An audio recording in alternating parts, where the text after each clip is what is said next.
Olá, meus queridos e queridas, aqui com vocês quem fala é Júnia Lemos e hoje nós vamos falar de uma figura muito enigmática e muito interessante chamada de Rasputin, Gregório Rasputin. Gregório Rasputin é aquele monge, né, aquele feiticeiro que vai fazer parte da vida da família Romanov. A gente vê muita presença dele em desenhos, né, como aquele da Anastácia, ele aparece como uma pessoa sisuda, má. Ali no desenho eles colocam a figura do Rasputin um pouco diferente do que ela é vista na história, né? O Gregório Rasputin, ele nasceu em 1869 na Sibéria. Ele era filho de pais agricultores, né? E desde cedo ele já despertava para si a curiosidade das pessoas. Muitos achavam que ele tinha poderes sobrenaturais. Ele mesmo se falava enviado de Maria, né? Ele falava que ele tinha um poder que vinha do céu, de Maria, mãe de Cristo. E ele dizia prever futuro. Algumas pessoas falavam que era verdade o que ele previa, o que ele dizia, o que ele fazia. Muito da história do Rasputin é baseada em lenda e no folclore russo. Por isso é complicado a gente desvendar o que é verdade e o que é mentira, né? Ou mentira não, mas o que é lenda com relação à vida do Rasputin. Ele bem jovem, ele é mandado para um mosteiro ortodoxo, né, da Igreja Católica Ortodoxa. A ideia era de que, já que ele tem poderes mágicos ou religiosos, que ele se tornasse um clero, um representante do clero da Igreja Ortodoxa para poder comandar uma igreja. Mas ele vai abandonar o mosteiro, vai se casar, vai ter 3 filhos. Mais para frente, ele abandona até essa família. Há controvérsias com relação a esse abandono. Algumas pessoas acreditam que ele abandonou a família porque ele estava envolvido com algum crime, né? Tem gente que fala que é envolvido com a questão de roubos de cavalos ou algo assim. O negócio é que ele vai peregrinar pela Rússia fora e acaba entrando para uma seita religiosa muito estranha, né? Aí que hoje é proibida, inclusive é até proibida na Rússia, que ainda persiste, que prega a autoflagelação, né? As pessoas, o que é se autoflagelar? Elas se batem, né? Vão se castigando para receber o perdão de Deus.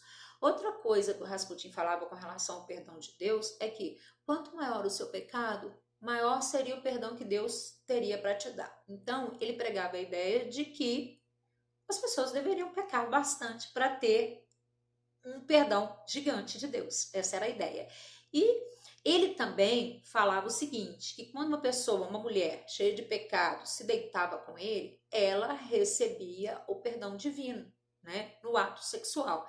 Então, ele daria a essa mulher o perdão. Com isso, ele vai passar e alarga em várias mulheres aí, né? Várias serão seguidoras dele. E isso até mesmo quando ele já estiver frequentando o palácio lá do czar Nicolau II. Nas peregrinações do Rasputin, ele acaba chegando à Rússia czarista, né? E lá ele vai fazer parte de um grupo de pessoas importantes, né? Ele vai cair de amores aí, as mulheres caíram de amor por eles, principalmente as damas de preto, né? Um grupo místico que existia dentro da Rússia, feito por mulheres esposas de nobres, esposas de oficiais russos. Elas começam a acreditar nesse poder de Rasputin e vão apresentá-lo para a família do czar Nicolau II, né? Por quê? Porque o czar Nicolau II tinha um filho que era hemofílico, o único menino, aquele que seria o herdeiro do trono. Então, tanto a czarina como o czar Nicolau II fariam qualquer coisa para que essa criança fosse curada. E o menino vai sofrer um acidente num esqui, né, desses de gelo e tudo, né, no gelo.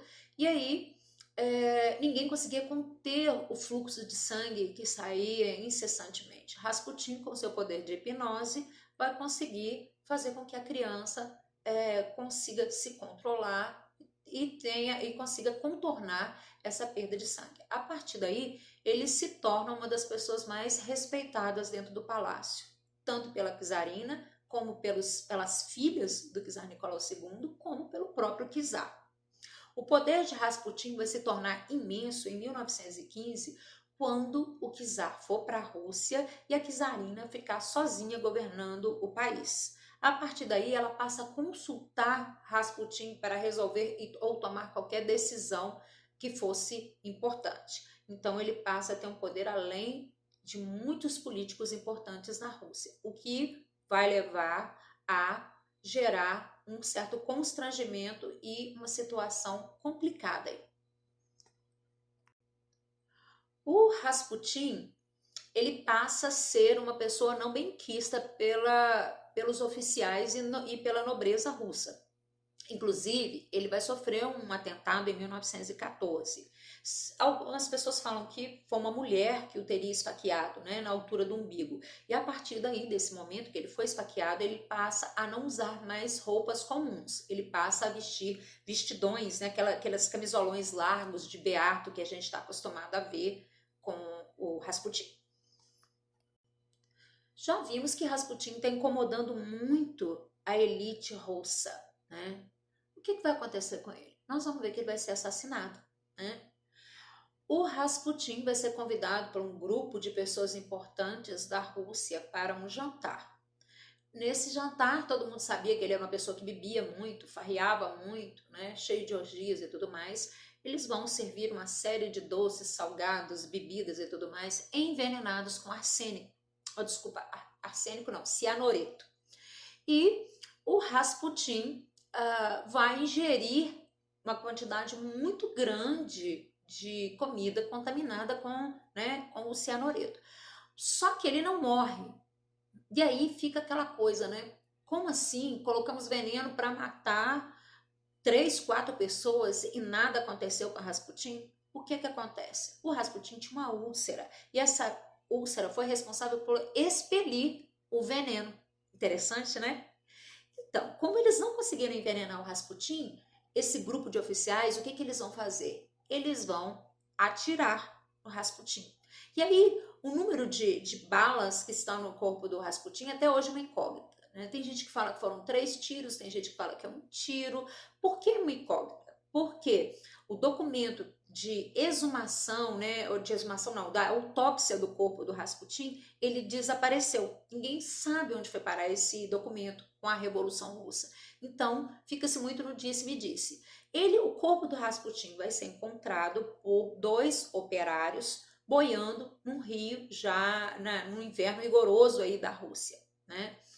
Ele vai ser levado para a autópsia, essa tal autópsia que nós não temos os documentos, né, e não teremos nunca pelo jeito, e depois vai ser sepultado num território muito próximo do palácio do Nicolau II.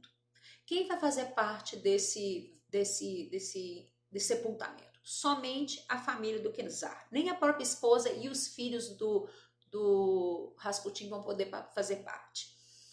Quando vier a tomada do poder pelos bolcheviques, os bolcheviques vão desenterrar e exumar o corpo do Rasputin, né?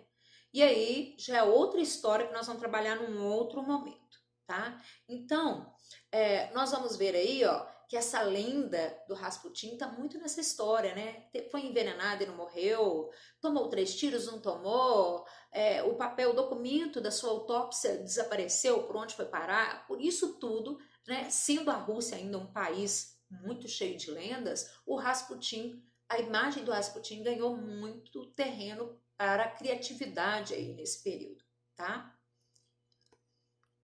Então é isso. Nós falamos hoje sobre Rasputin. Voltarei num outro momento falando mais coisa interessante para vocês. Hoje é um vídeo bem pequenininho. Até mais. Não deixa de curtir o canal. Por enquanto ele está pequenininho. Em breve vai se tornar bem grande, igual o do Pedro Renal. Ok? Tchau!